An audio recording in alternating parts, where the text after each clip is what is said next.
जैसे जिंदा हूँ ए जिंदगी बिन तेरे में, अब तो आदत सी है मुझको ऐसे। चलिए गाइस शुरू करते हैं लेक्चर नंबर 15 चैप्टर नंबर 1 का फिजिक्स का। बहुत लंबा चैप्टर हो गया मैकेनिक्स, लेकिन है भी तो भाई कंसेप्ट से भरा हुआ सब कुछ, तो इसमें काम का एक एक क्वेश्चन काम का, एक एक क्वेश्चन भाई काम का है। चलो शुरू करते हैं जल्दी से। पहला क्वेश्चन जिसमें हमसे कह रहा है कि आर्किमिडीज का नियम निम्नलिखित में से किससे संबंधित है। भाई पता है हमें, पिलवन से संबंधित है, फ्लोटेशन से। कोई भी वस्तु द्रव के ऊपर कैसे फ्लोट करती है, तैरती है, इसके बारे में बताया था आर्किमिडीज ने। पिलवन का नियम बोलते हैं, पिलवन बोलते हैं फ्लोटेशन को। तो पिलवन जहां कहीं भी आ जाए वो आर्किमिडीज है, आप ये समझ लीजिएगा। अगला क्वेश्चन, ये तो इजी था। जब कोई वस्तु किसी द्रव में पूर्णतः या आंशिक रूप से डुबोई जाती है तो उसके भार में आई कमी उसके द्वारा हटाए गए द्रव के भार के बराबर होती है। ये किसने कहा था? ये आर्किमिडीज ने ही कहा था। देखो शुरू के 2-3 क्वेश्चन ना आर्किमिडीज पे होंगे, ये वाला भी आर्किमिडीज पे था, पिछला वाला भी आर्किमिडीज पे। उत्प्लावकता के भाई आ गए ना, उत्प्लावकता से संबंधित वैज्ञानिक। जैसी फ्लोटेशन से आ जाए तुरंत कहाँ जाना है आपको? आर्किमिडीज पे। पूछ रखा आरआरबी ने। तीनों क्वेश्चन आए हुए हैं आपके, और तीनों क्वेश्चन सिंपल। द्रव में आंशिक या पूर्णतः डूबे हुए किसी ठोस द्वारा प्राप्त उछाल की मात्रा, उछाल की मात्रा भाई किसने बताया था ये? जब द्रव में डुबोगे और उछाल लगेगा या फिर द्रव में डुबोगे उसके भार में कमी आएगी, सब कुछ किसने बता रखा था? आर्किमिडीज ने। किसने बता रखा था? आर्किमिडीज ने। अभी फिलहाल ये कह रहा है कि द्रव में आंशिक या पूर्णतः डूबे हुए किसी ठोस द्वारा प्राप्त उछाल की मात्रा निर्भर करती है ठोस द्वारा हटाए गए द्रव की मात्रा पर। ये वाली बात इंपॉर्टेंट है कि द्रव कितना हट रहा है उस ठोस के द्वारा, वो बताएगा कि कितना उछाल लगेगा। सपोज दैट आपके पास एक मग्गा है और एक आपके पास गिलास है। आपने जबरदस्ती दोनों को पानी के अंदर डुबो, बाल्टी के अंदर डुबो, जबरदस्ती डुबो रहे हो। अब गिलास जो है वो कम पानी हटाएगा जबकि मग्गा ज्यादा पानी हटाएगा। अब दोनों को छोड़ दो, तो किस पर ज्यादा उछाल लगेगा? मग्गे पर। जो मग होगा ना उस पर ज्यादा उछाल लगेगा। ठीक है भाई, तो इसका आंसर हो गया पहला वाला। अगला, जल पृष्ठ पर लोहे के टुकड़े के ना तैरने का कारण क्या है? लोहे का टुकड़ा क्यों नहीं तैरता? भाई कोई भी चीज तभी नहीं तैरेगी जब उसके द्वारा हटाए गए पानी का जो भार होगा वो कम होगा। अगर ज्यादा पानी हटेगा तो भाई वो तैरेगी, लेकिन कम पानी हटेगा तो वो नहीं तैरेगी। तो इसमें देख लो, लोहे द्वारा विस्थापित जल का भार लोहे के भार से कम होता है। लोहे के भार से कम होता, बात सही है। इसी वजह से भाई तैरती नहीं है। तैरती कब? जब उसके द्वारा हटाया गया भार जो होता पानी का वो ज्यादा होता, तो वस्तु तैरती। एक बार फिर से, अगर हटाया गया भार पानी का, वस्तु को जब डुबो रहे हैं और हटाया गया भार ये बहुत कम आए या फिर ना आए या फिर बहुत कम आए, तो भाई ये डूब जाएगी। लेकिन हाँ, जब ये पानी बहुत ज्यादा हटा दे तो ये तैरेगी। सिंपल सी बात है। आप जब पानी के अंदर डुबकी लगाओगे तो आप एकदम डूब जाओगे। क्या आप एकदम डूब जाओगे अगर आपके द्वारा हटाए गए पानी का भार कम है। लेकिन जब आप फैले हुए होगे अच्छे से, या किसी चीज को लेकर के छोटी नाव भी लेकर डूबोगे ना, तो एक्चुअल में नाव जो होगी बहुत ज्यादा पानी हटा देगी, तब आप नहीं डूबोगे। ये वाली बात छोटी सी बेसिक सी बातें हैं, इनको आप समझ के चलिएगा। चलिएगा नेक्स्ट क्वेश्चन की तरफ को, जिसमें हमसे कह रहा है कोई भी नाव डूब जाएगी यदि वह पानी हटाती है। देखो पानी हटाती है, एक तो आपको इस बात पर ध्यान रखना, पानी का हटना, ठीक है। और नाव भी क्या होनी चाहिए? डूबनी चाहिए। पहली बात तो थोड़ी चर्चा कर लेते हैं कि नाव तैरती क्यों है। देखिए, अगर नाव जो है ना, नाव पानी की सतह पे इसलिए तैरती है क्योंकि नाव का जो एरिया होता है ना नीचे का, वो बहुत बड़ा होता है। बड़ा एरिया होने के साथ साथ उसके द्वारा हटाया गया जो जल का भार होता है, वो जल का भार, देखो जल का जो भार होता है ना, एक्चुअल में जल का भार वो इतना जो हिस्सा डूबा हुआ है ना नाव का, उसके जस्ट भार के बराबर होगा। इतने हिस्से के भार के अगर बराबर जल का भार है तो ये तैरेगी। अब मसला आता है कि मुझे इसे पूरे को क्या करना है? डुबोना है। नाव को क्या करना है? इसके अंदर डुबोना है। तो मैं क्या करूंगा? इसको दबाऊंगा।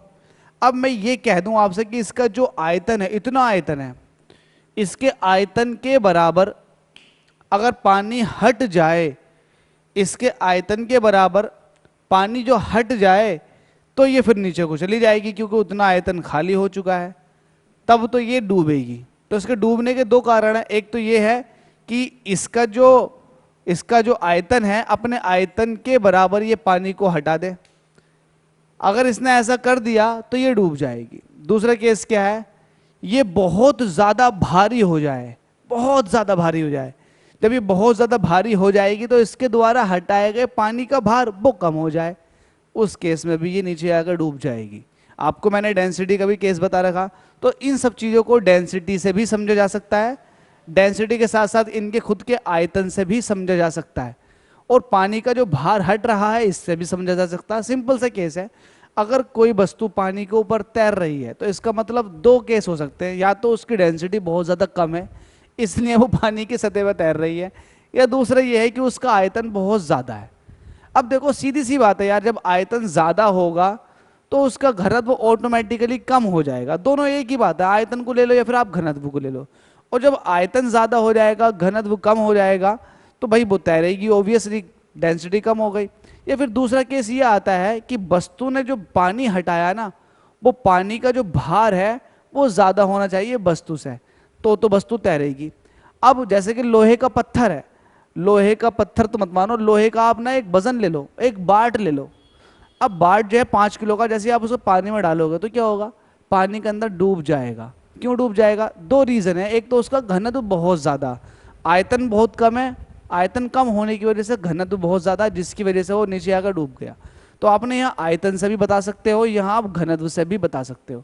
दूसरा, अब यहाँ पानी के भार से बता दो। क्या, जैसे आपने 5 किलो बाट के पानी 5 किलो के बाट को पानी के अंदर रखा, तो 5 किलो का बाट जो है क्या 5 किलो का पानी हटा देगा, हम कहेंगे नहीं हटाएगा। तो उसने पानी जो है वो 5 किलो से कम हटाया इसलिए वो डूब गया। अब अगर इसके तैरने की बात करते तो हम क्या कहते हैं, हम ये कहते हैं कि इसका आयतन बढ़ा दो। जब आयतन बढ़ा दोगे, एक बहुत बड़ी शीट बना दोगे, तब उस केस में इसका घनत्व कम हो जाएगा। जब घनत्व कम हो जाएगा तो ये तैरेगा। दूसरे शब्दों में ये होगा, जब आयतन बहुत ज़्यादा बड़ा हो चुका होगा तो इसके द्वारा हटाया गया जो पानी का भार होगा वो भी क्या होगा, फिर वो ज़्यादा हो जाएगा। देखो शुरुआती केस से जो 5 किलो का बाट था उस केस से तो अब पानी का भार ज़्यादा ही हो जाएगा ना। तो आप एक चीज़ को कई तरीके से समझ सकते हैं। तो वैसे ही यहाँ हमसे कह रहा है कोई भी नाव डूब जाएगी, अगर वो अपने आयतन के बराबर पानी हटा दे तो वो बेशक डूब जाएगी। क्यों डूब जाएगी, अब आप इसको समझ सकते हैं बहुत सारे तरीके से। इसमें हमसे कह रहा है महान वैज्ञानिक आर्किमिडीज किस देश से संबंधित थे, तो ये ग्रीस से संबंधित थे। मुझे पता नहीं था कि इस तरह के क्वेश्चन पूछ लिए जाते हैं, लेकिन पूछ लिया गया। सब सारे के सारे क्वेश्चन बेसिक से हैं, एकदम समझ में आ रहे होंगे और एकदम आप लगाते चले जाओ। अगला क्वेश्चन जिसमें हमसे कह रहा है पानी की बूंदों का तेलीय पृष्ठ पर ना चिपकने का कारण। देखो जब भी आपका एक द्रव दूसरे द्रव पर ना चिपक रहा, या एक द्रव दूसरे द्रव पर एकदम बिल्कुल एक अलग तरीके से गोलाकार शेप बना ले, या फिर बारिश की बूंदें गोल की होती हैं, या पानी के ऊपर तेल डाल दें तो पानी के ऊपर तेल जो है वो अलग ही तैरता हुआ दिखाई देता है, चिपकता क्यों नहीं। इन सबका कारण पृष्ठ तनाव होता, सबका कारण क्या है, पृष्ठ तनाव है, सरफेस टेंशन। ठीक है, और इसमें जब सरफेस टेंशन की बात आ जाती है, दो तरह के फोर्स होते हैं, कोहेसिव फोर्स और एडेसिव फोर्स, जिसको आप ससंजक बल और आसंजक बल भी कहते हो। तो चलो थोड़ी सी बात कर लेते हैं।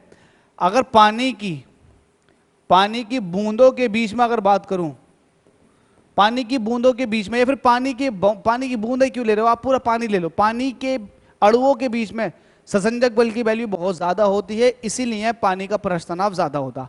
लेकिन ये चीज तेल के अंदर नहीं देखी जाती। तेल के जो अणु होते हैं उनके बीच में ससंजक बल की वैल्यू इतनी ज्यादा नहीं होती जितनी पानी के अंदर होती है, इसलिए पानी और तेल ये चिपकते नहीं है। क्यों, क्योंकि ससंजक बल जो होता है पानी का वो असंजक बल से ज्यादा होता है, इस वजह से नहीं चिपकता। चलिएगा अगला क्वेश्चन देख लेते हैं।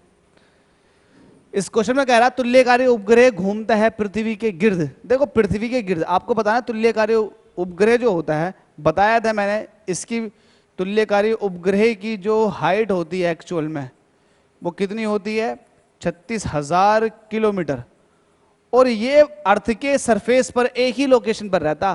तो इसका मतलब इसे उतने ही एंगुलर वेलोसिटी मिली हुई होती है जितनी अर्थ को मिली हुई होती है। अब हमारी अर्थ घूमने में लेती 24 घंटे, तो इसका आवर्तकाल भी 24 घंटे। दूसरा, अब हमसे कह रहा है ये किधर से किधर को घूमेगा, तो जैसे जैसे हमारी अर्थ घूमेगी उसी डायरेक्शन में ये भी घूमेगा। अब हमारी अर्थ घूमती है वेस्ट टू ईस्ट, वेस्ट पश्चिम से पूरब की तरफ को, तो ये भी पश्चिम से पूरब की तरफ को घूमेगा। तो इसका आंसर हो जाएगा बी। एसएससी ने 2011 में पूछा। अगला क्वेश्चन जिसमें कह रहा है पहिए में बॉल बियरिंग, आपको बताना बॉल बियरिंग में बना कर दिखाता हूं, आपने देखा भी होगा, इस तरह की शेप होती है बॉल बियरिंग की।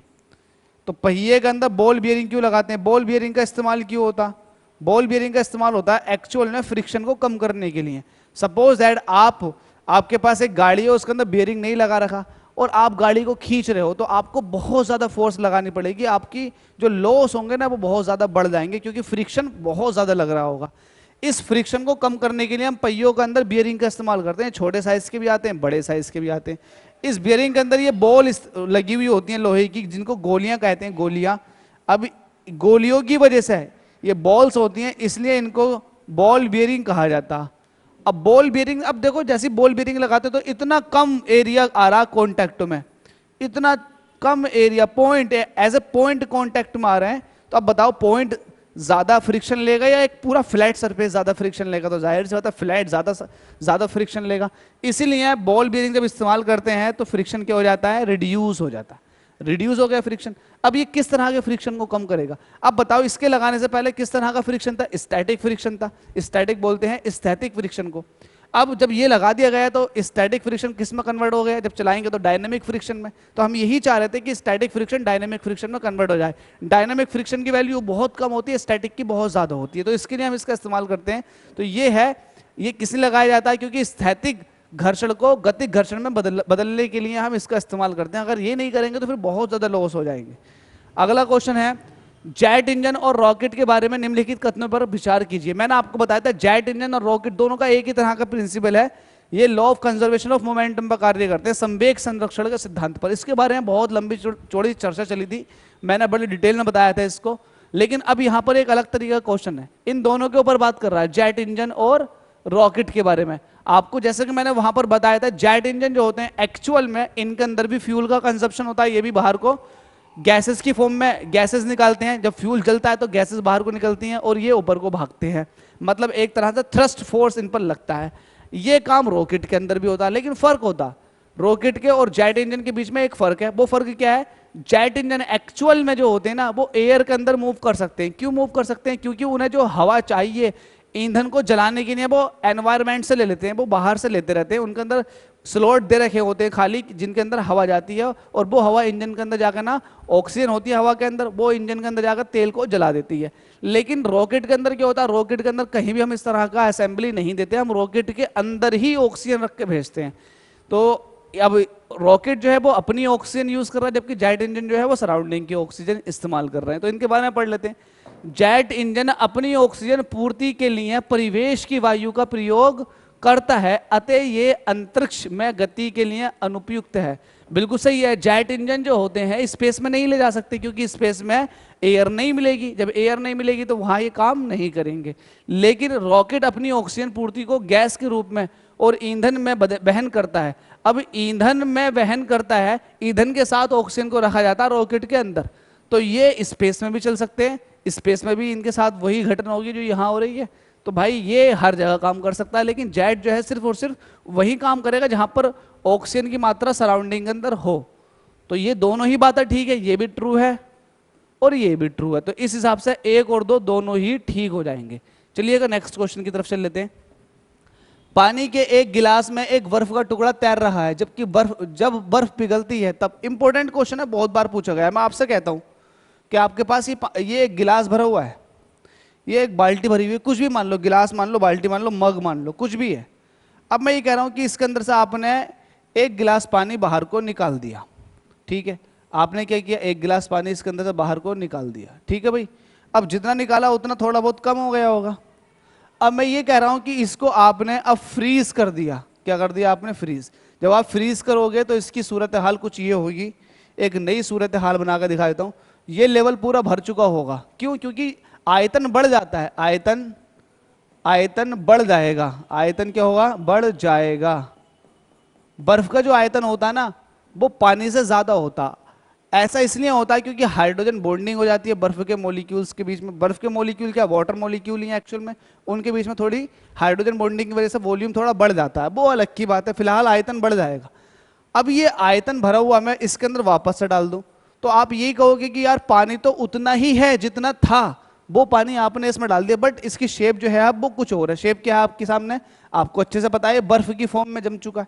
तो जब आप इसके अंदर डालोगे इसको वापस से, तो होगा ये कि जो पानी का लेवल था वो पहले के बराबर पहुंच जाएगा। किसके बराबर पहुंच जाएगा? पहले के बराबर पहुंच जाएगा। हालांकि हमारा सवाल यही है कि पहले के बराबर पहुंच जाएगा। अब मसला यहां ये नहीं है, मसला ये है जब ये बर्फ पिघलनी शुरू होगी तब क्या होगा। तो भाई आप खुद सोचो, जितना पानी आपने निकाला था उतना पानी आपने वापस से बर्फ की फॉर्म में डाल दिया, तो अमाउंट तो आपने उतनी ही डाल दी।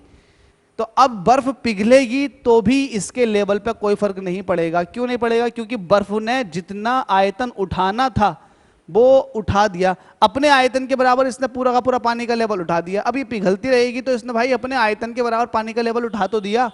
अब जैसे जैसे पिघलती चली जाएगी उसके आयतन, उसके लेवल पे जो वाटर लेवल होगा ना, उस पर किसी तरह कोई फर्क नहीं पड़ेगा, क्योंकि इसने पहले ही अपने आयतन के बराबर लेवल उठा दिया था।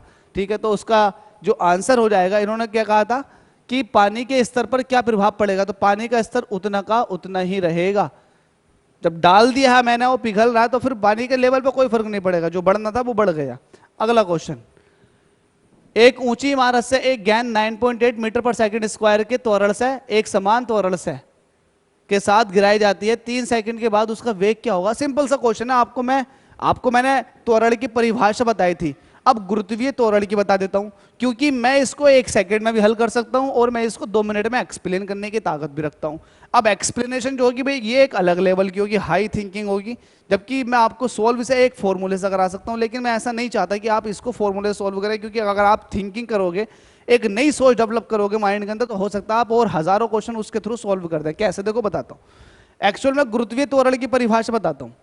अगर मुक्त रूप से आप किसी भी ऑब्जेक्ट को गिरा दो, तो उसके वेग में, क्या कहा मैंने, मुक्त रूप से गिरते हुए किसी वस्तु के वेग में प्रति सेकंड जो वृद्धि होती है, उसी को क्या कहते हैं? गुरुत्वीय त्वरण कहते हैं। मैंने क्या कहा? मैंने ये कहा कि अगर कोई बॉडी मुक्त रूप से फ्री फॉल कर रही है, तो उसकी वेलोसिटी में हर मिनट में जो बदलाव आएगा वो क्या कहलाएगा? गुरुत्वीय त्वरण कहलाएगा। तो इसका मतलब ये है, जब आप इसे फ्री फॉल करोगे, शुरू से फ्री फॉल कर रहे हो, तो शुरू में तो इसकी वेलोसिटी 0 होगी, लेकिन जैसे आप 1 सेकंड के बाद देखोगे तो 1 सेकंड 9.8 मीटर पर सेकंड हो चुकी होगी, मीटर पर सेकंड हो चुकी होगी। क्यों?